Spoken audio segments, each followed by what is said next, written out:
মৰমৰ ছাত্ৰ-ছাত্ৰীসকল তোমালোক সকলোকে আমাৰ এই চেনেলটোলৈ পুনৰবাৰ স্বাগতম জনাইছোঁ। আজিৰ এই ভিডিঅ'টিত মই তোমালোকৰ বাবে লৈ আহিছোঁ ক্লাছ 8ৰ জেনেৰেল সায়েন্সৰ এখন কুৱেশ্যন পেপাৰ। বহুতো ছাত্ৰ-ছাত্ৰীয়ে কুৱেশ্যন পেপাৰবিলাক সুধি আছিলা, গতিকে চাই যোৱা কেনেকুৱা ধৰণৰ কুৱেশ্যন আহিছিলে। তোমালোকৰ মুঠ নম্বৰ আছিলে 90 আৰু সময় আছিলে 3 ঘণ্টা। 1 নম্বৰত দিছিল শুদ্ধ উত্তৰটো বাছি উলিয়া 15টা MCQ টাইপৰ কুৱেশ্যন দিছিলে। প্ৰত্যেকটো 1 নম্বৰকৈ টোটেল 15 নম্বৰ আছিল। প্ৰথম কুৱেশ্যনটো আছিল অমৰলতা এবিধ। অপশ্যন এ দিছিলে পৰজীৱী উদ্ভিদ, অপশ্যন বি স্বপোষী, অপশ্যন চি পৰপোষী আৰু অপশ্যন ডি দিছিলে মৃতজীৱী। মৰমৰ ছাত্ৰ-ছাত্ৰীসকল, এই ভিডিঅ'টোত মই তোমালোকক উত্তৰখিনি কৰি দিয়া নাই।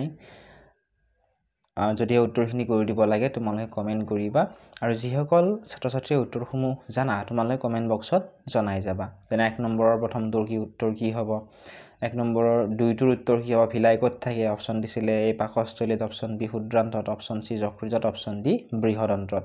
যদিহে তোমালোকে উত্তৰসমূহ দিওঁতে ভুল হয় তেতিয়াহ'লে কমেণ্ট বক্সতে শুদ্ধ উত্তৰটো তোমালোকক মই দি দিম, ঠিক আছে। নেক্সট তোমালোকে চোৱা 3 নম্বৰ প্ৰশ্নটো, তলৰ কোনটোৱে উন নিদিয়ে।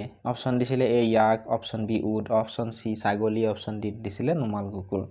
4 নম্বৰ কুৱেশ্যন, মানুহৰ শৰীৰৰ স্বাভাৱিক উষ্ণতা কিমান। Option A 35 degree Celsius, option B 42 degree Celsius, option C 37 degree Celsius, option D 47 degree Celsius. তোমালোকে ইয়াত দেখা শুদ্ধ চিনকেইটা চাই উত্তৰসমূহ নজনাবা, ঠিক আছে। ইয়াত ভুল হ'বও পাৰে বা তোমালোকে এনেদৰে লিখি নল'বা। 5 নম্বৰ প্ৰশ্ন, প্ৰটিন পাচন হ'লে সৃষ্টি হোৱা এচিডবিধ হৈছে। অপশ্যনসমূহ দিছিলে প্ৰথমটো lactic acid, option B citric acid, option C amino acid, option D formic acid. 6 number প্ৰশ্ন, তলত দিয়া কোনটো ৰাসায়নিক পৰিৱৰ্তনৰ উদাহৰণ। অপশ্যন দিছিলে এ বাষ্পীভৱন, অপশ্যন বি কাঠ এডাল কাটি টুকুৰা টুকুৰ কৰা, অপশ্যন চি লোত মামৰে ধৰা, আৰু অপশ্যন নম্বৰ ডি দিছিলে পানীত চেনি দ্ৰৱীভূত কৰাটো। 7 নম্বৰ প্ৰশ্ন, মাধ্যমৰ প্ৰয়োজন নোহোৱাকৈ তাপৰ সঞ্চালন হোৱা এটা প্ৰক্ৰিয়া হৈছে। অপশ্যনসমূহ দিছিলে এ জুইত গৰম কৰা, অপশ্যন বি পৃথিৱীলৈ অহা সূৰ্যৰ তাপ, অপশ্যন চি মমবাতি জ্বলা, আৰু অপশ্যন ডি পানী গৰম হোৱা। 8 নম্বৰ প্ৰশ্ন, গ্ৰীষ্মমণ্ডলীয় অঞ্চলৰ বৰ্ণনা দিবৰ বাবে আটাইতকৈ কোনটো ভাল। অপশ্যন এ গৰম আৰু আৰ্দ্ৰ, অপশ্যন বি মধ্যমীয়া উষ্ণতা আৰু প্ৰচুৰ বৃষ্টিপাত, অপশ্যন চি ঠাণ্ডা আৰু আৰ্দ্ৰ, অপশ্যন ডি গৰম আৰু শুকান। 9 নম্বৰ প্ৰশ্ন, পানী ধাৰণ ক্ষমতা সৰ্বাধিক হয়। অপশ্যন দিছিল এ বালিচহীয়া মাটিত, অপশ্যন বি আলতীয়া মাটিত, অপশ্যন চি দমোজা মাটিত, অপশ্যন ডি বালি আৰু জৈৱিক সাৰ থকা মাটিত। 10 নম্বৰ প্ৰশ্ন, পাউৰুটিৰ টুকুৰাৰ ওপৰত কপাহৰ সূতাৰ দৰে কিছুমান আঁহজাতীয় জীৱ হৈছে। অপশ্যনসমূহ তোমালোকে চাই যোৱা, অপশ্যনসমূহ আৰু কৈ নাথাকোঁ। নেক্সট কুৱেশ্যন, স্নেহ পদাৰ্থ সম্পূৰ্ণৰূপে হজম হয়। নেক্সট কুৱেশ্যন, পানী আম্লিক, ক্ষাৰকীয়, প্ৰশম নে এটাও নহয় সুধিছিলে। নেক্সট কুৱেশ্যন, শৰীৰত আঁচ থকা মাংসহাৰী জন্তু এটাই যেতিয়া খাদ্যৰ বাবে চিকাৰ কৰে তেতিয়া বৰ খৰকৈ গতি কৰে, ইয়াক ক'ত পোৱা যায়। নেক্সট কুৱেশ্যন, তলৰ কোনখন ঠাই ঘূৰ্ণীবতাহৰ কোপত পৰাৰ সম্ভাৱনা নাই। তাৰপিছৰ প্ৰশ্নটো, শিলৰ টুকুৰাৰ উপৰি মাটিত থাকে। 2 নম্বৰ দিছিল চমু উত্তৰ দিয়া, 7টা প্ৰশ্ন দিছিল, প্ৰত্যেকটোতে 1 নম্বৰ টোটেল 7 নম্বৰ। প্ৰথম প্ৰশ্নটো, এটা সহজীৱী জীৱৰ উদাহৰণ দিব দিছিল। 2 নম্বৰ প্ৰশ্ন, ৰোমন্থক প্ৰাণীয়ে হজম কৰিব পৰা কিন্তু মানুহে হজম কৰিব নোৱাৰা কাৰ্বহাইড্ৰেটটোৰ নাম কি। 3 নম্বৰ প্ৰশ্ন, নুনী গছৰ বৈজ্ঞানিক নাম কি। 2 নম্বৰ প্ৰশ্ন, বায়ুমণ্ডলে নাইট্ৰজেন শোষণ কৰিব পৰা এবিধ বেক্টেৰিয়াৰ নাম লিখা। নেক্সট কুৱেশ্যন, পত্ৰৰন্ধ্ৰৰ চাৰিওফালে আৱৰি থকা কোষবিধৰ নাম লিখা। তাৰপিছৰ প্ৰশ্নটো, কোনো এখন ঠাইৰ বতাহৰ দিশ নিৰ্ণয় কৰিব পৰা এটা পদ্ধতি লিখা। 2 নম্বৰ প্ৰশ্ন, 10টা লেপন কাক বোলে। 3 নম্বৰত খালী ঠাই পূৰ কৰিব দিছিল 6টা, প্ৰত্যেকটোতে 1 নম্বৰ টোটেল 6 নম্বৰ আছিল। প্ৰথমটো আছিল এমিবাৰ খাদ্য ডেছত হজম হয়। 2 নম্বৰ, বেকিং ছ'ডাৰ ৰাসায়নিক নাম ডেছ। 3 নম্বৰ, পাতখুটা প্ৰথমে ডেছ দেশত আৱিষ্কাৰ হৈছিল। 2 নম্বৰ, মানুহৰ পাচনতন্ত্ৰৰ আটাইতকৈ ডাঙৰ গ্ৰন্থি হৈছে ডেছ। এই নম্বৰ, মাটিত থকা পচা মৃত পদাৰ্থকে ডেছ বোলে।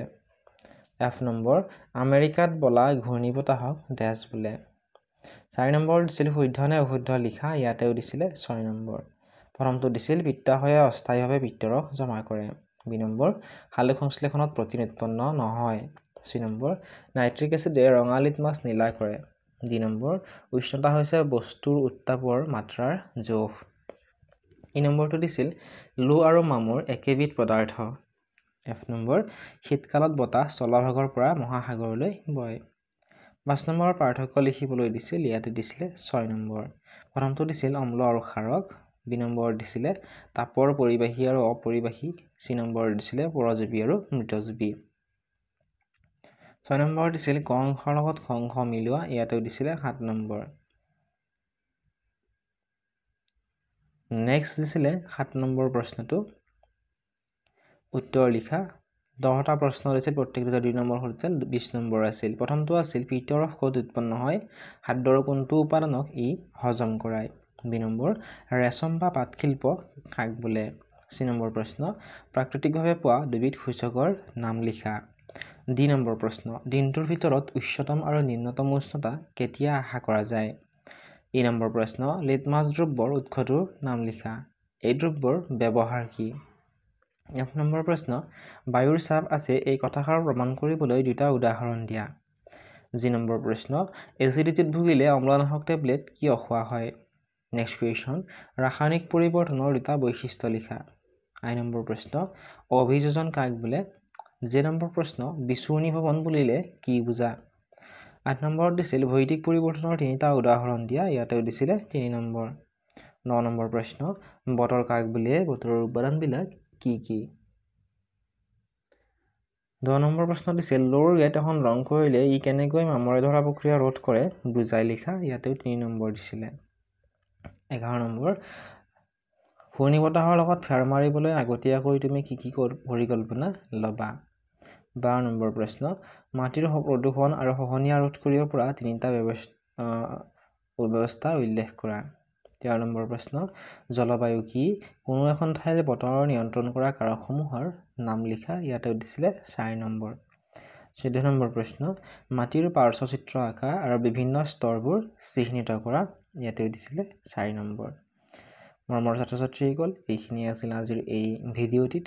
উত্তৰখিনি যদিহে নোৱাৰা কৰি দিব লাগে কমেণ্ট ছেকশ্যনত জনাবা, বা তোমালোকে যদি কোনোবা নিৰ্দিষ্টকৈ 1 বা 2টা প্ৰশ্নৰ উত্তৰ নোৱাৰা সেই প্ৰশ্নটো তোমালোকে কমেণ্ট ছেকশ্যনত লিখি দিবা, কমেণ্ট ছেকশ্যনতে মই উত্তৰটো দি দিম। লগতে আন কোনোখন ডিষ্ট্ৰিক্টৰ কুৱেশ্যন পেপাৰৰ ভিডিঅ' বা উত্তৰ লাগে কমেণ্ট ছেকশ্যনত জনাবলৈ নাপাহৰিবা। বেলেগ বেলেগ ছাবজেক্টৰো কুৱেশ্যন পেপাৰসমূহ তোমালোকে চাই ল'বা, তাৰ পৰা বহুতো কুৱেশ্যন তোমালোকৰ পৰীক্ষাত কমন আহে।